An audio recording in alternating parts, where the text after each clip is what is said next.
জয় মাতাজি, রাধে রাধে। তবে আজকে আমি যা রান্না করেছি সব মায়ের প্রসাদ।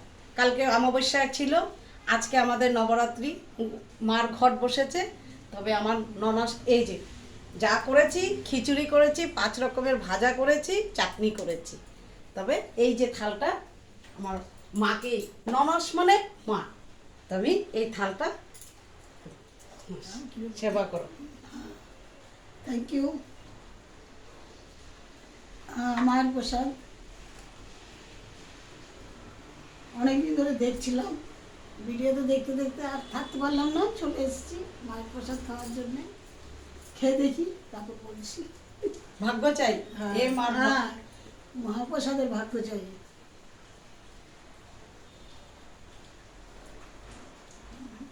খুব ভালো হয়েছে মায়ের প্রসাদ, খিচুড়ি খুবই ভালো, খুব ভালো।